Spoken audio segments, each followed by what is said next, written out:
I can remember one night sitting in the lounge and they were sat in they were in the chairs.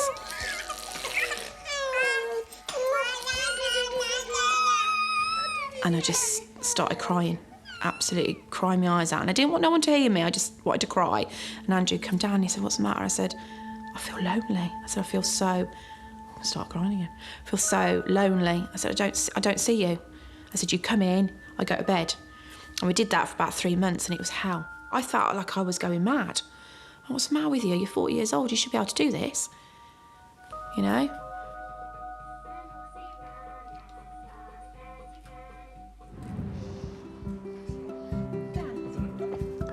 Oh.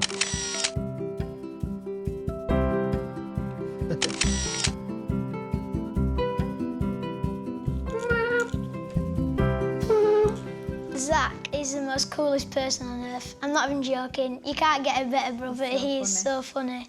He's always, well, most of the time he's happy, and he's always like playing, and he just always wants to discover and learn new things. It's like Phoebe likes what I like. So like she started to go off bananas, hasn't she? And I hate bananas. And she's actually started to go off them, like she won't eat them. They'll like put them to her face and she won't eat them. But Zach will eat anything.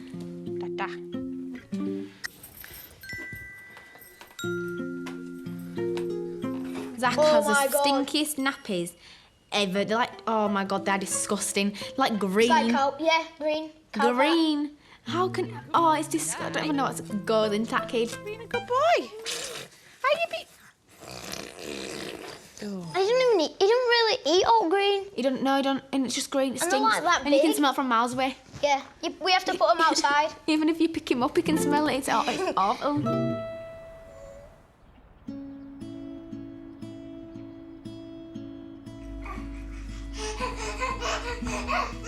After giving birth to twins Zach and Phoebe, Nina struggled with the demands of looking after 2 babies at once. I think the first 6 months was so hard. By the time you'd finished feeding both of them, winding, changing, or one would be sick, you'd have to change them again, and doing the bottles, it was just a constant, that's all it was. Feeding, changing bottles, feeding, changing bottles. Didn't have time to eat, didn't have time to do anything. I didn't feel right leaving Nina on her own all day because I know it is tough. I only had 2 or 3 hours at night to cope with the twins, and I knew how hard it was for me just for 2 or 3 hours, and she had them all day. I think you're just overwhelmed with it. You know, I look at them sometimes and think, I can't do it. I felt like, oh my God, my life's over.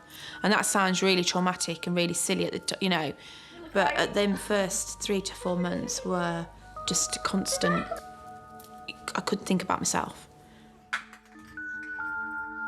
I can remember one night sitting in the lounge and they were sat in they were in the chairs.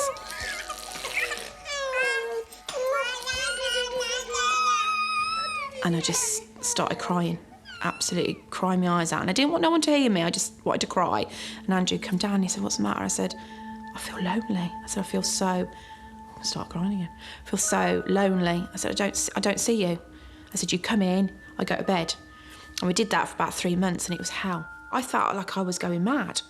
"What's the matter with you? You're 40 years old, you should be able to do this." You know?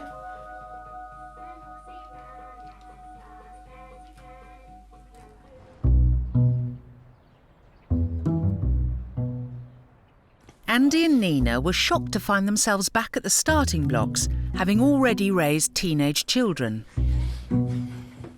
The novelty of bringing up 10-month-old twins, as well as 2 elder children, was beginning to take its toll. I think you're just overwhelmed with it, and it's just the constant, the same thing, do you know what I mean? Just repeating, feeding, changing, bottles, feeding. It was just constant the whole time. Come on then. Oh yeah, Big fatty. Ooh, Fatty boo! If the baby's stirred during the night, Nina will be up second. Yeah. She's straight up. She's trained to into wake the each noise. other up, yeah. Whereas I'll be awake, but I won't get out of bed necessarily straight away. That's probably when we get And that's when most argue with each other actually during the night. She'll be like going, "Well, I don't see you getting out of bed." Did you hear him crying Well, I'm still awake, love. I still wake up, but I don't necessarily jump out of bed instantly. Or I'll get out of bed in a right huff, won't I? I've done it about the 6th time, and I've just literally gone back off to sleep and I hear it again. throw the quilt off, and he's like, oh my God. Well, she wakes me up more than twins do.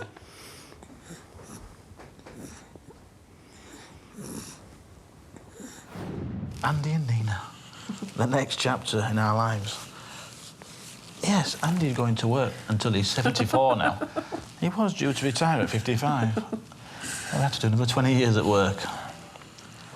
She knows that I go to work and she stays at home, looks after the family, and I would say probably an older-fashioned relationship, really. Morning. Andy makes and supplies window and door fittings for the double glazing industry and works hard to provide for the family. We've got a new handle. But since the twins came along, his free time isn't what it used to be. I've always gone to the pub after work on a Friday just for a couple of hours. I sometimes go from 4 o'clock till 6. I sometimes go from 4 o'clock till 10. We were allowed to do our own thing, you know, and we never had a issue. If he wanted to go away for the weekend, fine. If I want to go away for the weekend, fine. You want to do that, it was no issues at all. Whereas now, I'm probably a little bit harder on him, and I think it's taken him a while to get used to that. But I've had to stick to my guns a little bit, because I said when I was pregnant, I'm not going to be left on my own with these babies. They're your responsibility just as much as mine, and now he's got his own business and that he can. I know he's busy and he does have to go to work, but he does have a little bit more time. And the pub isn't Andy's only refuge. Because I want to try and be around when the children are a bit older. I mean, so I thought, right, I've got to try and get myself fit.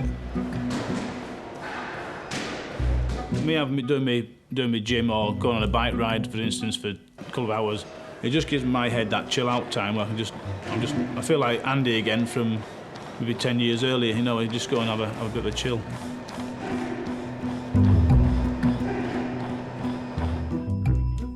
We all need his own space from time to time. I say Nina does as well, so occasionally she'll just go out for a couple of hours and say, right, you go out and I'll just have the kids for a few hours.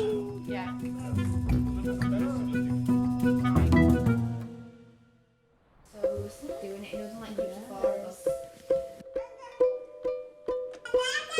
With the twins occupying so much of Nina's attention, she has to let Danielle and Lewis fend more for themselves. Sometimes I feel like I'm not pushing them out, but especially in the evening, if the twins are asleep in bed and Lewis is downstairs on his own watching TV, you know, and he used to come and snuggle up to me and we'd watch TV together. But it's just easier for me to stay upstairs sometimes if they're not settled. And I just think, oh, bless him, he's down there on his own. Come on, my big baby, sit on me now. He went a bit quiet for probably half a day, didn't he, really? So I think he was a bit worried that another baby come on board. Certainly if it was a boy, I was going to spend more time with the little boy than I would him, and he'd get pushed out a little bit, I think. Obviously, I've explained to him now, since I've spoken to him, obviously explained to him now that ain't the case. Danielle was over the moon. She was made up, right, really. She was so excited, jumping around and screaming her head off, she was. Have some more, shall we? Another 3 or 4, might as well. I can go through We're like the Waltons. Night, John Boy. Night, Jim Bob. Night, Louis. Night, Dan. Night, John Boy. Night, Miss Ellen. Oh, was it Miss Ellen? That was what thing, isn't it? I'm always saying to Danielle, turn the music down, turn your telly down, stop making a noise. And Lewis the same. It's just sometimes you just feel guilty, but they're like, "It's Mum, it's all right," you know. Right then, Lewis, we've got to go now. Okay. Get your bag. Don't forget your shin pads. To try and make amends for her lack of quality time with Lewis, Nina's taking her budding football star to training at Barnsley's Youth Academy. I don't feel that I spend enough time with Lewis, just literally because he's the boy and he's wanting to play football, and that's 4 times a week, twice after school, and then Saturday and Sundays. And I used to take him, we used to do it between us, me and Andrew used to take it in turns because it's quite hefty, you know. Obviously, I don't get to do that with him as much now.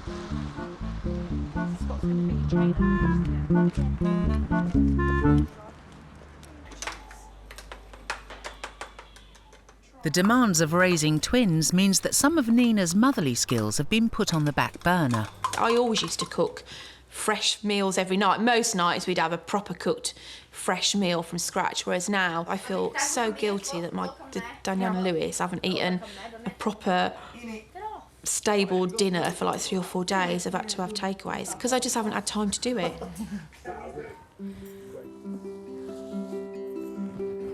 But despite the ups and downs of starting over as parents, Andy and Nina remain optimistic about what lies ahead for their family. I love my family to bits, and I'll cut whatever's been thrown into me. I say we've done this. We've created these beautiful children, and I say as long as they're all right and everyone's happy. What I'd like for the future and the next 5 years is just to be as we are now, carry on, bringing the children up, being happy, doing the best that I can possibly do for them, and just all being together.